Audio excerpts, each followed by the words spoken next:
Y ahora vamos a hablar sobre algunos casos de uso donde se están aplicando todas estas tecnologías, estos agentes de IA, estas automatizaciones, etcétera, ¿no? Lo primero que quiero decir es que la disrupción de la IA está siendo dispar dependiendo del sector del que hablemos. Por ejemplo, me vuelvo a apoyar en ese informe que os he dicho anteriormente del MIT, en el que, por ejemplo, se puede ver que el sector de la energía y de los materiales es un sector en el que, por ejemplo, la IA todavía no tiene una cabida relevante, pero en cambio después tenemos otros sectores, como por ejemplo aquí el de las telecomunicaciones, en el que la IA está teniendo una adopción de casi el 50%, ¿vale?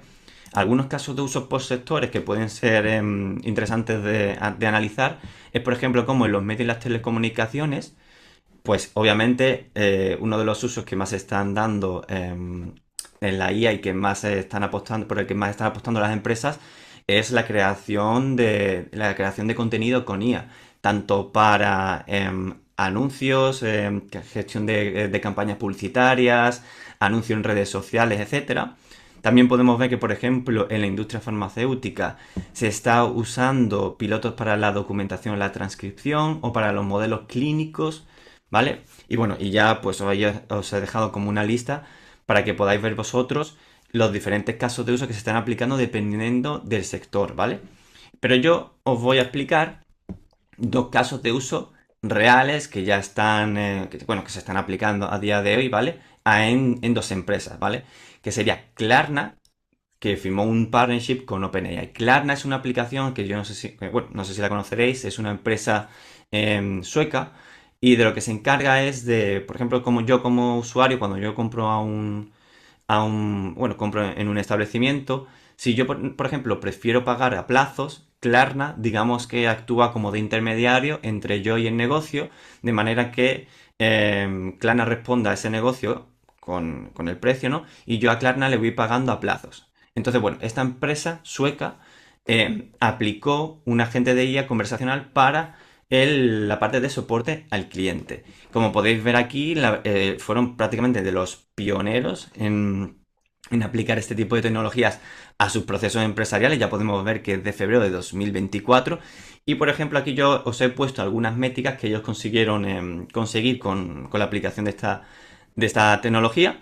Podemos ver que, por ejemplo, como impacto financiero consiguieron o generar 40 millones de dólares americanos en 2024. También en cuanto a rendimiento, fueron capaces de, por ejemplo, gestionar 2,3 millones de conversaciones en su primer mes.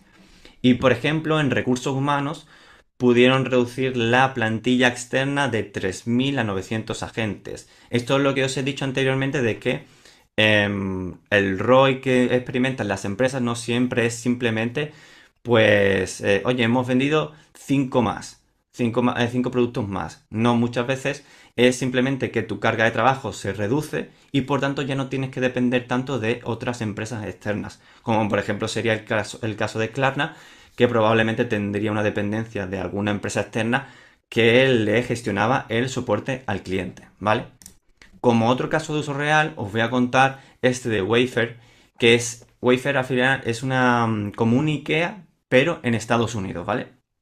Entonces ellos también aplicaron la IA, pero no tanto como por ejemplo ha sido Klarna, sino que ellos lo que dijeron es vamos a aplicar diferentes agentes dentro de nuestra operativa de la empresa. Entonces ellos aplicaron un agente de inspiración, una funcionalidad Discovery y un servicio al cliente. Básicamente, el agente de inspiración, que lo llamaron Muse, ellos lo que hicieron fue tener un agente dentro de su página web, ¿vale? En el que, por ejemplo, pues los usuarios elegían los muebles y este agente de inspiración lo que le decía a sus clientes era cuáles eran las combinaciones mejores para, bueno, para esos muebles, para esa habitación, etcétera. Entonces lo que consiguieron con este agente fue que, o ese beneficio para la empresa, fue tener mayores tasas de conversión y que los clientes, los potenciales clientes, estuvieran más tiempo en la plataforma. Después también tuvieron como una funcionalidad Discover, y esto lo que se basaba también en su página web era que a lo mejor pues un cliente, una persona que a lo mejor no tuviese mucha idea de qué es lo que quería hacer en su casa, simplemente quería ver cómo puede decorar a lo mejor su habitación. Entonces tenía una funcionalidad de Discover en la que bueno, pues un agente que por detrás lo único que hacía era, dependiendo de las tendencias del mercado en ese momento, le daba pues una decoración, una propuesta de decoración para su dormitorio o para su salón. Y ya por último, también tenían o también aplicaron la IA para el servicio al cliente, muy parecido a lo que hizo la empresa anterior, Klarna, ¿vale? Entonces ya vemos cómo las diferentes empresas están aplicando esta tecnología y los beneficios que están obteniendo de aplicar esta tecnología, ¿vale?